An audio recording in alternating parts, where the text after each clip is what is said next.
श्रीमती विजय लक्ष्मी गौतम जी, माननीय सांसद डॉक्टर रमापति राम त्रिपाठी जी,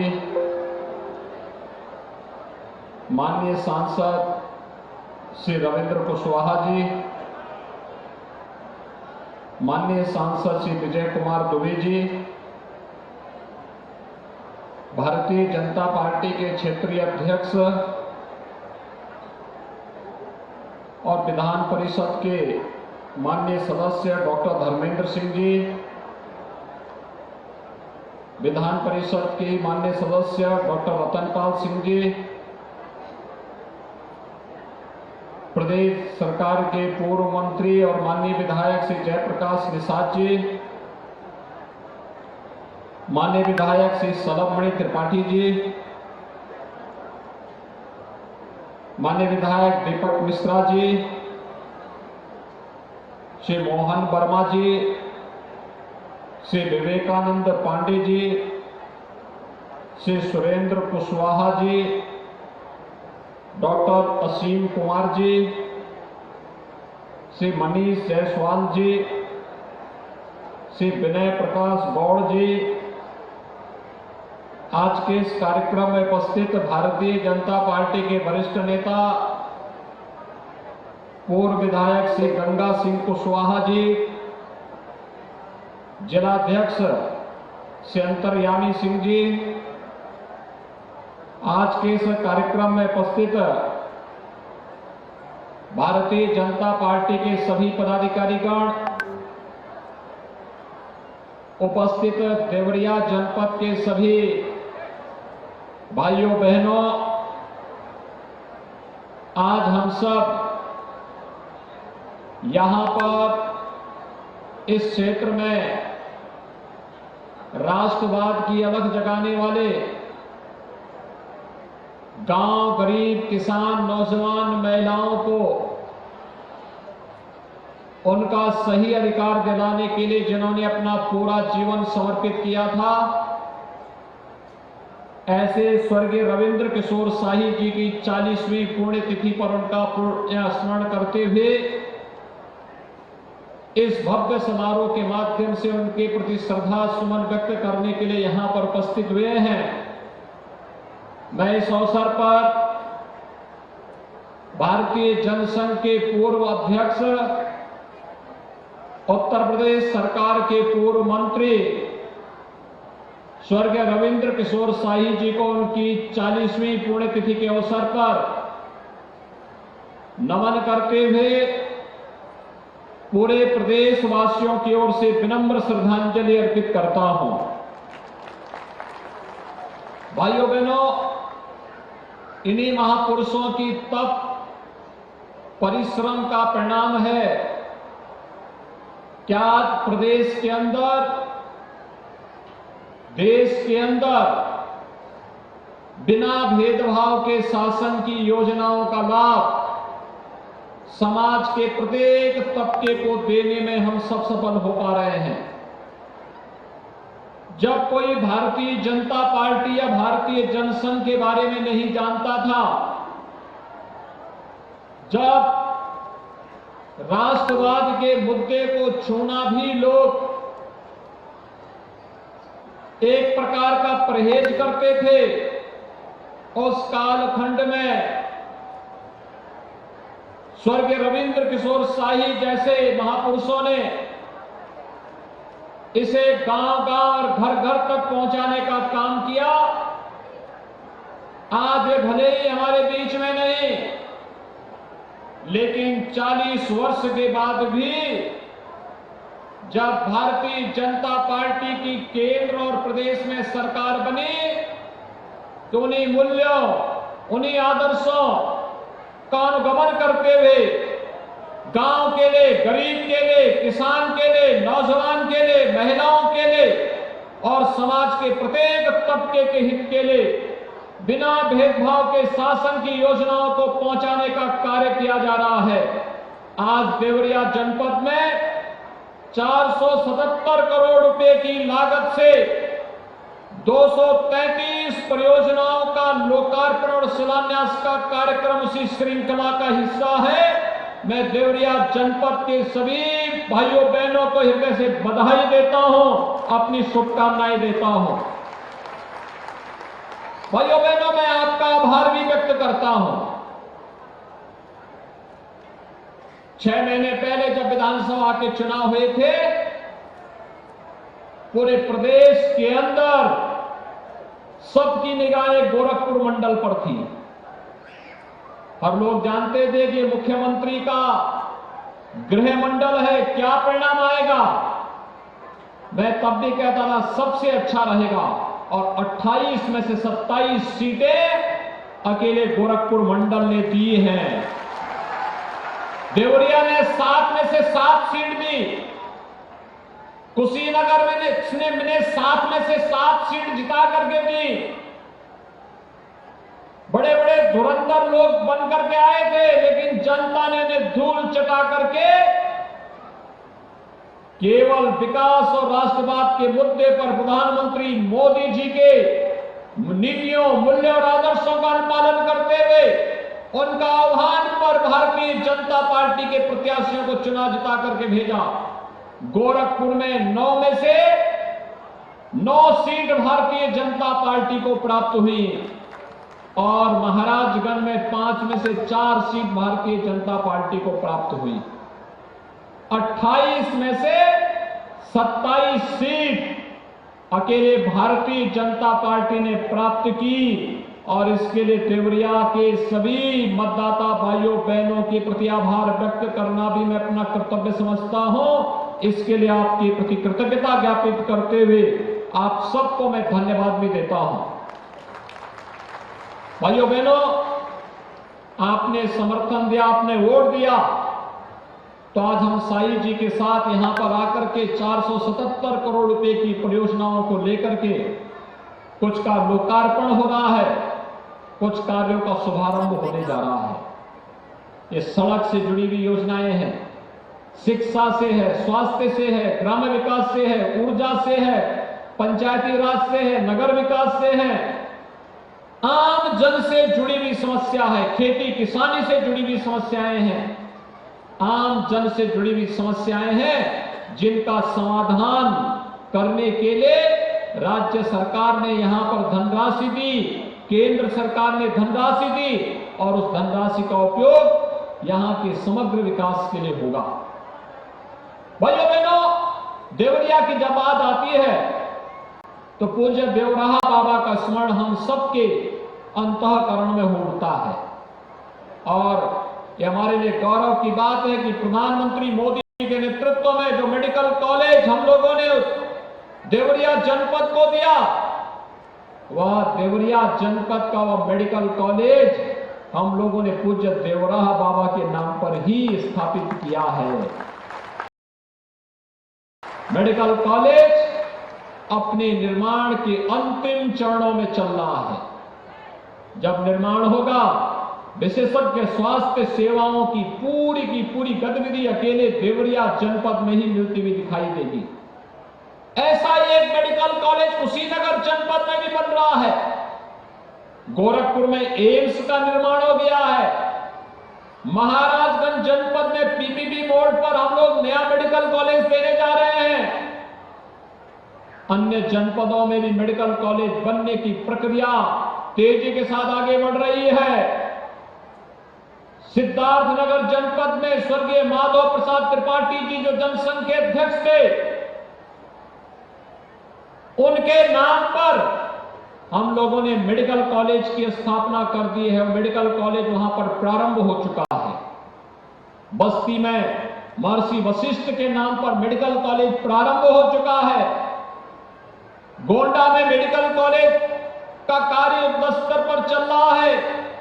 बहराइच में महाराज सुहेल देव के नाम पर मेडिकल कॉलेज प्रारंभ हो चुका है।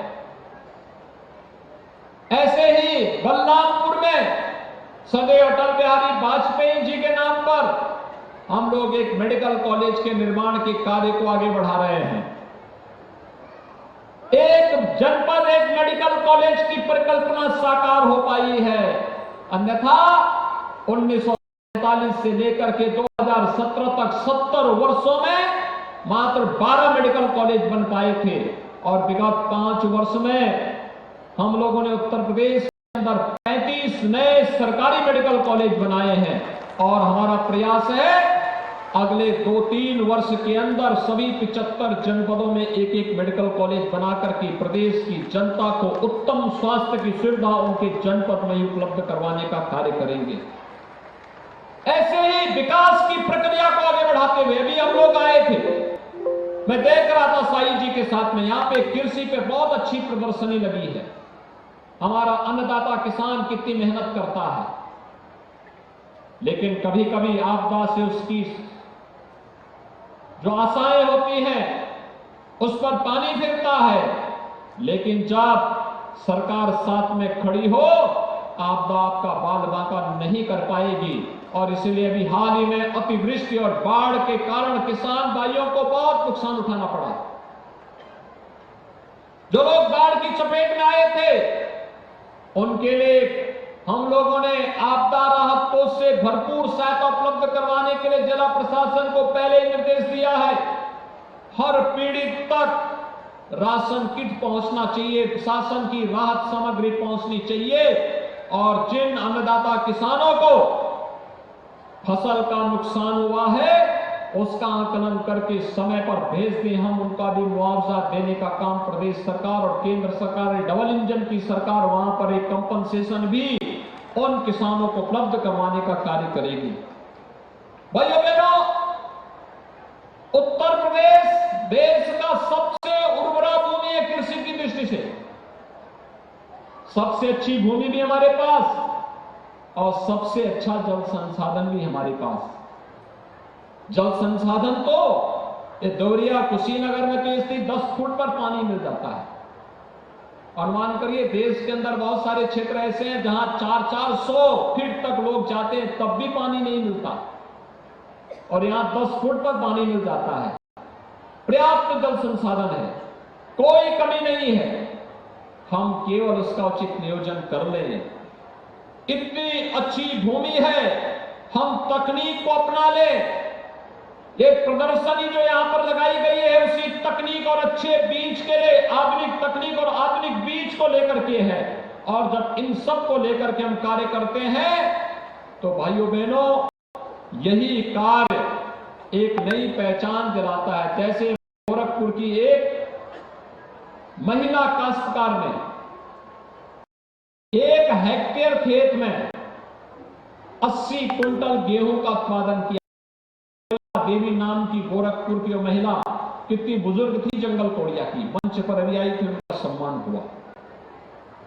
हम थोड़ी भी प्रयास कर ले, गोरखपुर, देवरिया, कुशीनगर, महाराजगंज की धरती तो सोना उगलने का काम करेगी, सोना उगलने का, लेकिन हमें प्रयास करना होगा, इस दिशा में प्रयास करना होगा। और इसीलिए मैं बार बार कहता हूं हमें इसमें आधुनिक तकनीक लानी पड़ेगी। कृषि विभाग निरंतर इस पर कार्य कर रहा है, प्रधानमंत्री जी का मार्गदर्शन निरंतर प्राप्त हो रहा है। एक तरफ प्रदेश के अंदर आप देख रहे होंगे कानून व्यवस्था की बेहतर स्थिति, और मैं फिर इस बारे में कह देना चाहता हूं कि अपराध और अपराधियों के प्रति सरकार की जीरो टॉलरेंस की नीति रहेगी। सरकार किसी भी व्यक्ति समाज के सौहार्द को बिगाड़ने का कार्य करेगा, गरीब का, व्यापारी का, बहन बेटियों के लिए खतरा बनेगा तो उसके लिए हमारी पुलिस खतरा जरूर बन जाएगी, उसका जीना हराम जरूर कर देंगे। और अगर अब भी कोई गफलत में है तो उसे अपनी गफलत छोड़ देनी होगी। प्रदेश में अपराध के लिए कोई जगह नहीं। प्रदेश विकास की जिस राह को पकड़ा है, अपने युवाओं के उत्थान के लिए, महिलाओं की सुरक्षा और उनके स्वावलंबन के लिए, अन्नदाता किसानों के विकास के लिए, समाज के प्रत्येक तबके तक शासन की योजनाओं का लाभ पहुंचा करके उनके जीवन में व्यापक परिवर्तन करने के जिन संकल्पों के साथ सरकार आगे बढ़ी है, डबल इंजन की सरकार का लाभ समाज के प्रत्येक तबके को बिना भेदभाव के प्राप्त हो रहा है। और आज जब हम स्वर्गीय रविंद्र किशोर साहिब जी की 40वीं पुण्यतिथि के अवसर पर यहां पर एकत्र हुए हैं, सचमुच मैं विश्वास के साथ कह सकता हूं कि आज जब डबल इंजन सरकार की कार्य पद्धति को स्वर्गीय रविंद्र किशोर साहिब जी की आत्मा कहीं से देख रही होगी, वह प्रफुल्लित होती होगी कि इसी के लिए हमने साधना की थी, इसी के लिए तपस्या की थी कि सरकार आएगी, गांव की सुध लेगी, सरकार आएगी, किसानों के बारे में सोचेगी, सरकार आएगी, नौजवानों के उत्थान के बारे में सोचेगी, सरकार आएगी, महिलाओं के कल्याण के बारे में सोचेगी, सरकार आएगी, अपने विरासत को पुनर्स्थापित करने की कार्य करेगी, मान बिंदुओं की पुनर्स्थापना का कार्य होगा। अयोध्या में राम मंदिर का निर्माण और काशी में काशी विश्वनाथ धाम का निर्माण इसी श्रृंखला का हिस्सा है। मैं विश्वास के साथ कह सकता हूं कि महापुरुषों की आत्मा जहां कहीं से भी देख रही होगी, प्रफुल्लित हो रही होगी कि हमने जो साधना की थी उस साधना का परिणाम है कि आज एक एक संकल्प पूरा होता हुआ दिखाई दे रहा है। याद करिए, कभी डॉक्टर श्यामा प्रसाद मुखर्जी जी ने एक सपना देखा था, एक संकल्प लिया था उस सपने को पूरा करने के लिए कि एक देश में 2 प्रधान, 2 निशान और 2 विधान नहीं चलेंगे। आजादी के बाद तमाम सरकारें आई गई, और संकल्प ज्यों का त्यों रहा। लेकिन जब प्रधानमंत्री मोदी जी में सरकार बनी और सरकार ने संकल्प लिया कश्मीर से धारा 370 को सदैव के लिए समाप्त करके एक देश में 2 प्रधान, 2 विधान और 2 निशान की व्यवस्था सदैव के लिए समाप्त करके भारत एक भारत श्रेष्ठ भारत की परिकल्पना को साकार किया है। यही तो विरासत के प्रति सम्मान का भाव है। आजादी के अमृत वर्ष में इससे बड़ा कार्य क्या हो सकता है कि गरीब घर में पैदा हुए रामचंद्र विद्यार्थी जैसे स्वतंत्रता सेनानियों का स्मरण यह देश कर रहा है, यह प्रदेश कर रहा है। उनका स्मारक देवरिया में भव्य रूप से बनकर के तैयार हुआ है।